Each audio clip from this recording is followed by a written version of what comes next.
The idea of fighting fair is a nice moral slogan. It is elegant in theory and it is comfortable in controlled arenas.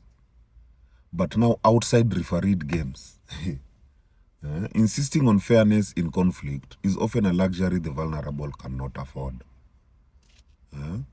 Because life's challenges are not regulated. They are messy, they are asymmetrical, and most importantly, they are survival driven.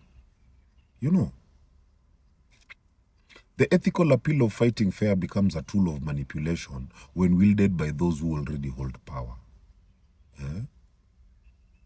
If you value victory because it protects what matters, then strategy, not platitude, strategy becomes the moral currency. Fighting fair assumes equal footing, that we have the same rules, same resources, same risk. But real conflict rarely offer that parity. When stakes are survival, when stakes are safety or even dignity, the pragmatic question is not whether your opponent approves of your tactics, but whether your approach secures the outcome that you need. So to insist on fairness without assessing context is to hand advantage to the stronger party who never even felt bound by it in the first place. And don't get me wrong, this doesn't justify cruelty. It reframes ethics through consequences.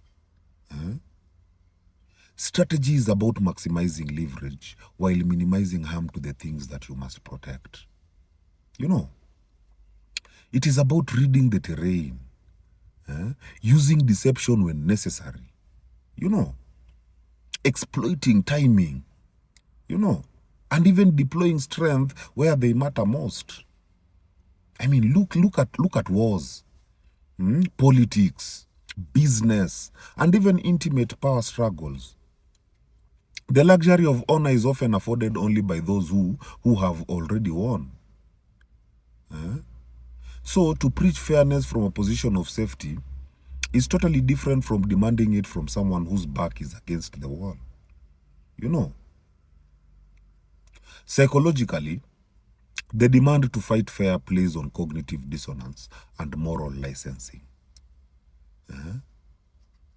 People told to behave honorably in conflict may comply because it reduces their moral discomfort, not because it serves their interest. On the other hand, those who have been repeatedly betrayed learn to be pragmatic. They invest in tactics that secure outcomes rather than optics. I mean, survival psychology explains this. When resources and safety are threatened, the brain prioritizes effective problem solving over moral ideals. This shift is adaptive, not merely cynical.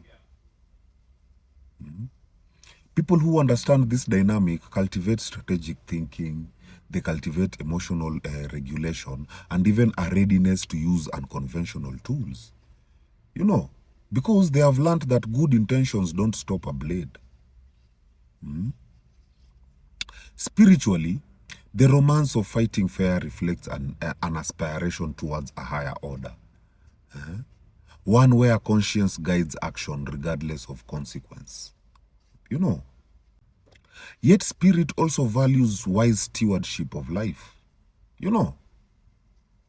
Sacrificing what is sacred on the altar of naive virtue is not holiness.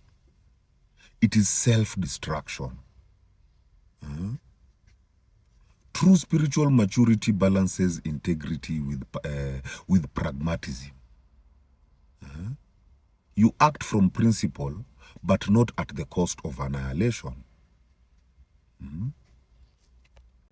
The awakened warrior discerns when compassion and transparency are possible, and when discernment and concealment are required.